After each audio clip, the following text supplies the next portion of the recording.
Video में आप जानेंगे कैसे धीरेन्द्र कृष्ण शास्त्री बागेश्वर धाम और जया किशोरी जी की शादी की अफवाह फैली और एक शादी हो चुकी है जो सबके सामने नहीं है बट एक सीक्रेटिव वे में हो चुकी है। हम शादी करने को साथ नहीं, हम खुश है, साथ रह सकते हैं। लेट नाइट कॉन्वर्सेशंस, लंबी लंबी बातें। You had it? Yes, I had it and I have crossed that age and I have understood that this is all the hype of the hormones. Picture एक साथ रोस्ट हो रही है, फिर शादी हो रही है और फ्यूचर ऐसा है, पास्ट ऐसा था, नई नई कहानियां बन रही हैं। जबकि भाव नहीं, हम तो कभी इस भाव में जिए ही नहीं और अब भी निकल आया था कि हम कार्रवाई करवाएंगे।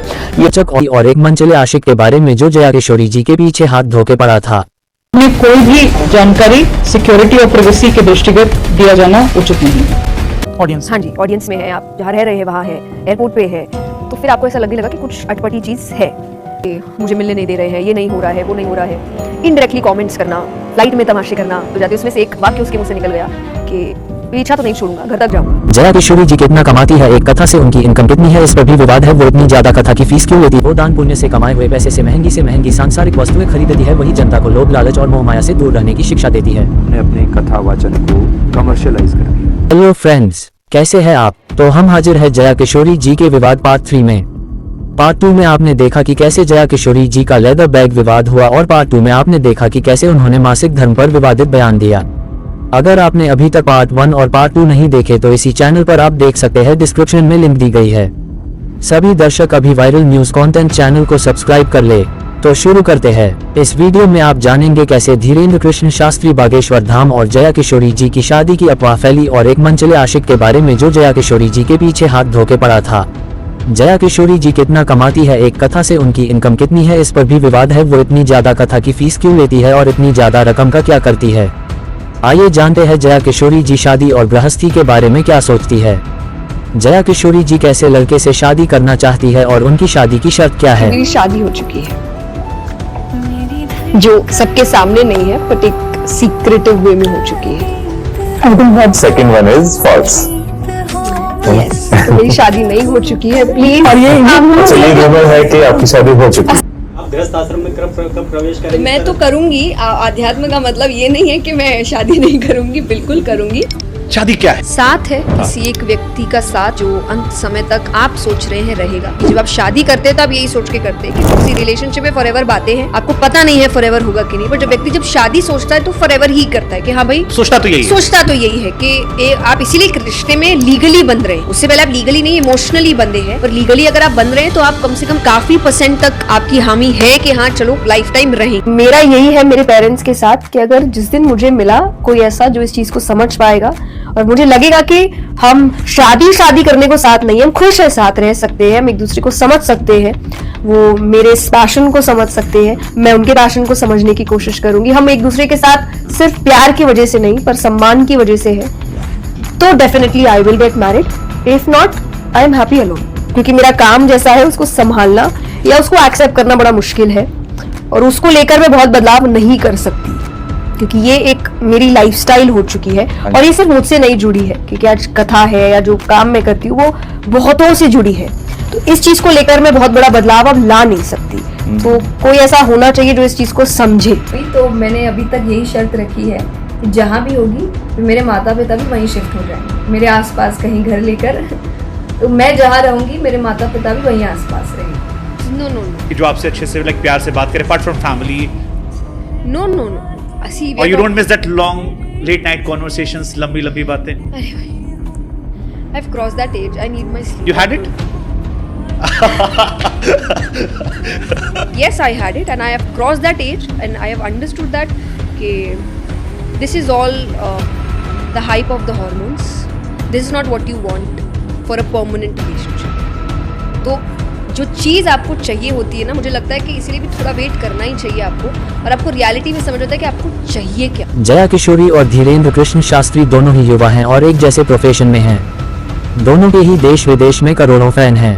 जया किशोरी देश की शीर्ष मोटिवेशनल स्पीकर हैं, वहीं धीरेन्द्र कृष्ण शास्त्री शीर्षस्थ कथावाचक हैं। बाबा बागेश्वर जया किशोरी की शादी हो रही है। क्यों, क्या मजा आ रहा है आपको सब करने में? वो व्यक्ति अपना काम कर रहे हैं, मैं अपना काम कर रही हूँ, उनको मेरे से लेना देना नहीं है, मुझे उनसे नहीं है। हम दोनों की पिक्चर एक साथ पोस्ट हो रही है, फिर शादी हो रही है और फ्यूचर ऐसा है, पास्ट ऐसा था, नई नई कहानियां बन रही है, जबकि हम दोनों पर्सनली अभी तक नहीं मिले। मेरा अभी तक उनके साथ आमना सामना नहीं हुआ है, कुछ भी नहीं। मुझे मेरे रिलेटिव फोन कर रहे हैं, हाँ बेटा कल शादी हो रही है उनके साथ हो रही है। मैंने बोला ये क्या बात हो रही है? एंड उन्होंने भी शायद कोई इंटरव्यू में कहा कि हम उनसे मिले नहीं है, वो मेरी बहन जैसी है। आप क्यों दो लोगों को परेशान कर रहे हैं? बिल्कुल भी सच्चाई नहीं है। और आई थिंक कुछ समय पहले ही मेरी 2-3 जर्नलिस्ट से भी बात हो रही थी, जब बहुत ज़्यादा इस चीज़ को बढ़ावा दिया गया था। आई हैव जीरो आइडिया ये कैसे हुआ, क्योंकि मैं उनसे कभी नहीं मिली हूँ, मैंने उनको कभी देखा नहीं है, मैंने इतना मैंने कुछ भी जाना नहीं है उनके बारे में। और अचानक से आप किस दिन उठ रहे हैं और आपको एक न्यूज़ मिल रही है ऐसा ऐसा है, तो आपको बुरा लगता है कि बिना ऑथेंटिसिटी के आप कुछ भी कह देते हैं या कोई भी बात सामने रख देते हैं। तो ये फिर आपको समझ, मुझे हर चीज़ में अपना काम नजर आता है, तो मुझे लगा ये एक टॉपिक हो सकता है अब मेरे नेक्स्ट सेशंस के लिए, कि जब तक आपको किसी के बारे में सब कुछ सच नहीं पता हो और डायरेक्टली उसी इंसान से आपको उनके बारे में बात नहीं करनी चाहिए। तो ये मेरे लिए थोड़ा सा एक सैड पार्ट है कि मतलब मुझे इस चीज़ में खुशी या हंसी या नेचुरल है, इग्नोर नहीं चलता। मुझे ऐसा लगता है ये गलत है और ये बंद होना चाहिए। तो कब शादी होने वाली है, किस डेट पे हो रही है, कब, एक तो मुझे याद है जिसने रूमर शुरू किया कि ऐसे ऐसे शादी हो रही है, और फिर रूमर बढ़ते बढ़ते कि अच्छा आज मेहंदी लग रही है, सब अपने आप उन्होंने डेट्स पता कर लिए। And then after some rituals उन्होंने करा कि ओह अचानक से शादी टूट गई क्योंकि अब्रॉड में शादी हो रही थी। तो जया जी के मन में आया मैं देश को कैसे छोड़ सकती हूँ, लेकिन इनको कोई पिक्चर बनवाओ यार। पूरी कहानी लिख रहे हैं। तो मेरी शादी टूट भी गई और अब मैं दूसरा लड़का ढूंढ रही हूँ। तो यहाँ पे अभी कहानी चल रही है। मेरी शादी कभी भी होगी मुझसे ही बता दी जाएगी आपको कि वो हो रही है। भाई सब रूमर्स है।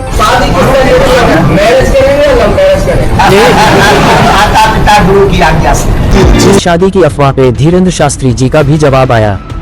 क्या कहते हैं धीरेन्द्र शास्त्री जी इस बारे में, सुनिए।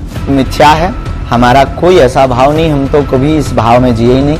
और बहन की दृष्टि से हम देखते हैं लोगों ने ये झूठ मूठ कर न जाने क्या क्या बना दिया है। ये बहुत, इससे हम आक्रोशित भी हुए। हमने एक वो भी निकलवाया था, स्टेटमेंट भी निकलवाया था कि हम कार्रवाई करवाएंगे। ये व्यू के चक्कर में जो छोटे मोटे यूट्यूबिया है ना, यूट्यूबिया, उन्हें न्यूज वाला भी नहीं कह सकते, जो छोटे मोटे यूट्यूबिया हैं वो न्यूज के चक्कर में आजकल कुछ भी बना देते हैं। जब नाम होता है तो बदनाम तो पीछे जुड़ ही जाता है। जया किशोरी जी, किसी से नाम नहीं जोड़ना है। हमने हमारे वाइट में ये क्लियर कर दीजिए ना, क्लियर कर चुके हैं। अच्छा, हमने आज तक किसी से बात नहीं की, हमारी कोई बात नहीं है और हमारी दृष्टि बहन की दृष्टि झंझट करती। अच्छा, तो आप लोग कभी में साथ आते हैं, ऐसा होता है? नहीं, अभी हमारी तो कोई बात ही नहीं हुई, हम तो कभी मिले ही नहीं। ये बेफिजूली का टीआरपी और व्यूज बढ़ाने के चक्कर का भाव। जया किशोरी और धीरेन्द्र कृष्ण शास्त्री की शादी नहीं हुई है। जया किशोरी और धीरेन्द्र कृष्ण शास्त्री ने दोनों ने ही शादी की अफवाहों को खारिज किया था। धीरेन्द्र कृष्ण शास्त्री ने जया किशोरी को अपनी बहन जैसा बताया था। जया किशोरी ने कहा था कि उन्हें धीरेन्द्र कृष्ण शास्त्री से कभी मुलाकात नहीं हुई है।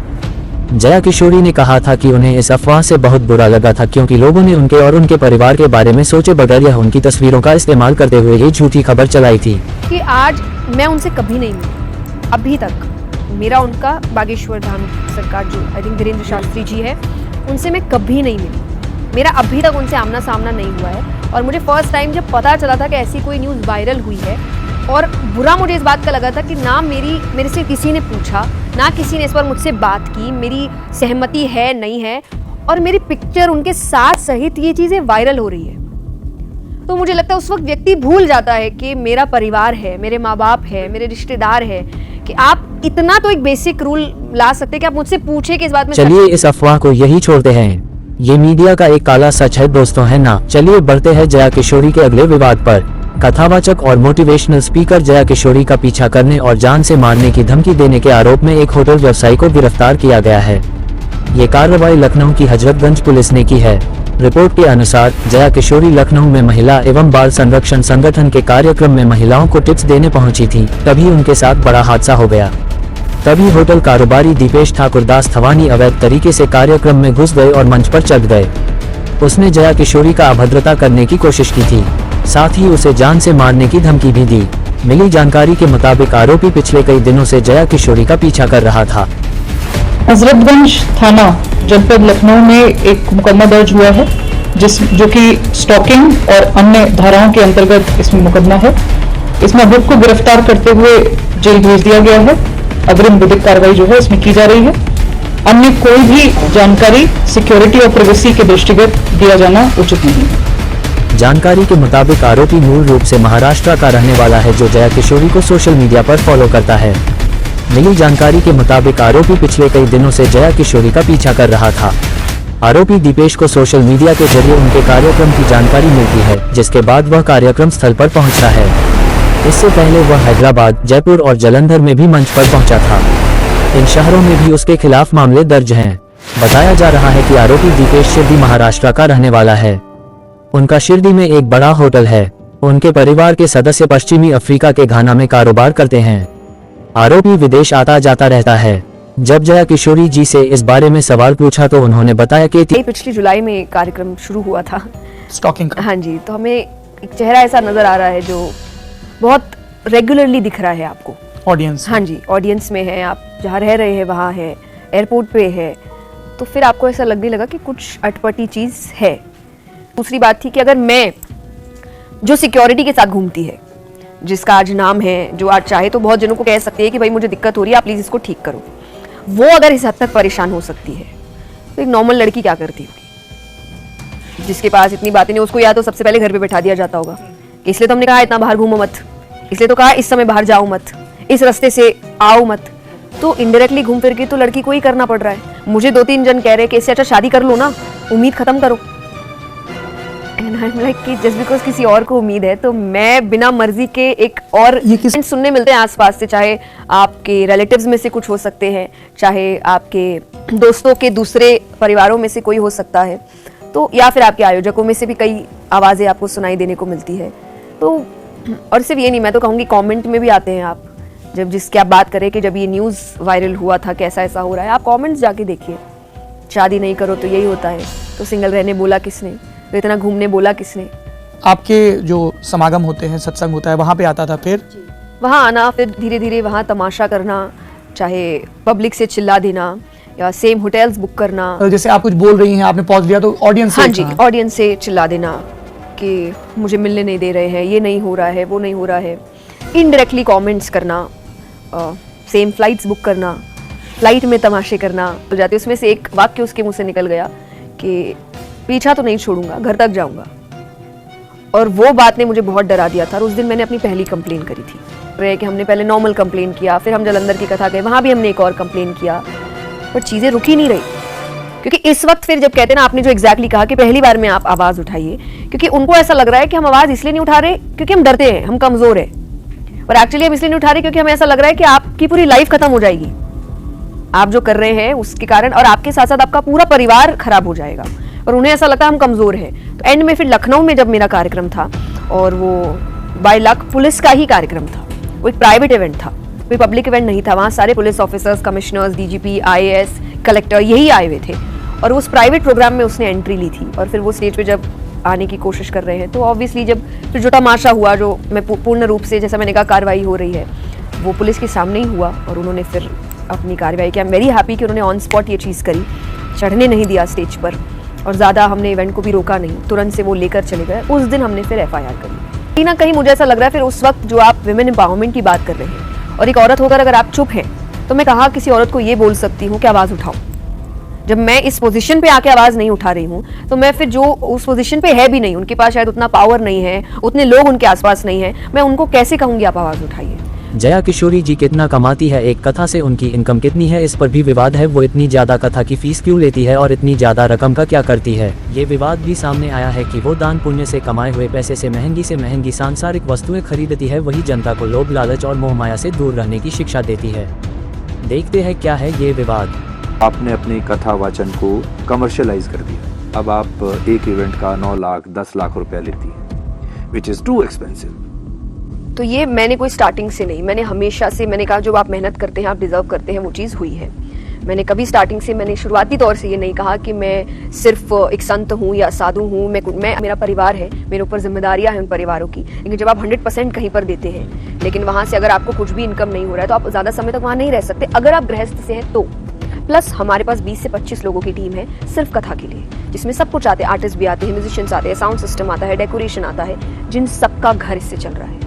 आज उनके बच्चे स्कूल जा रहे हैं, पढ़ रहे हैं, उनके घर में खाना आ रहा है, तो इतना काम भी हो रहा है जिस पर नजर नहीं जाती है किसी की। यही नहीं, अभी और सुनिए। मैं पढ़ रही हूँ, मैं काम कर रही हूँ, मैं दिन रात एक कर रही हूँ, मैं बहुत डिफिकल्ट सिचुएशंस में ट्रैवल कर रही हूँ, तो ये नहीं दिखता है। और दूसरी बात, जब मैंने साफ साफ कह दिया कि मैं संत और साधु नहीं हूँ, मैं गृहस्थ हूँ, तो बहुत शाबाश बेटा, बहुत बढ़िया। गृहस्थ हूँ तो आप बहुत काम करेंगे।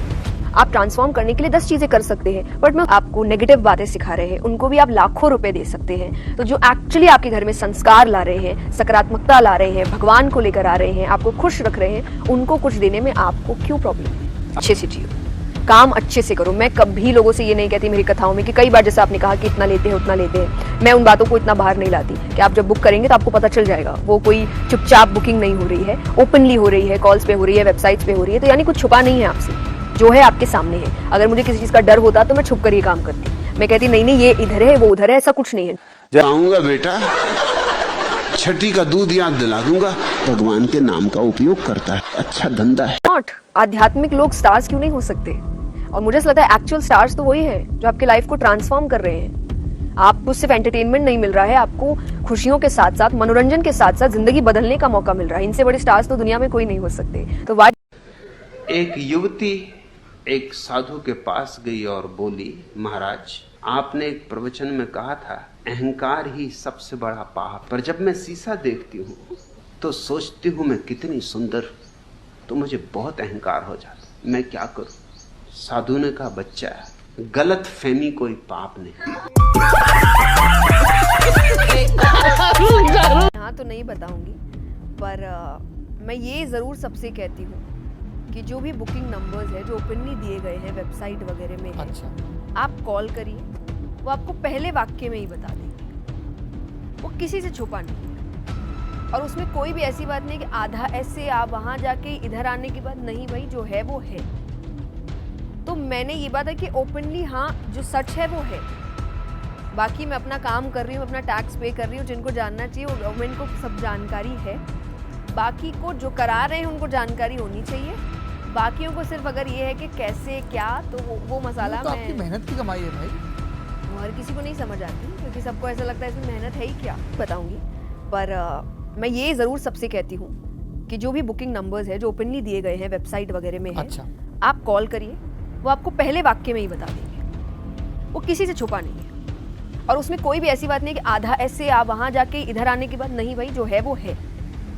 तो मैंने ये बात है कि ओपनली हाँ जो सच है वो है, बाकी मैं अपना काम कर रही हूँ, अपना टैक्स पे कर रही हूँ, जिनको जानना चाहिए वो गवर्नमेंट को सब जानकारी है, बाकी को जो करा रहे हैं उनको जानकारी होनी चाहिए।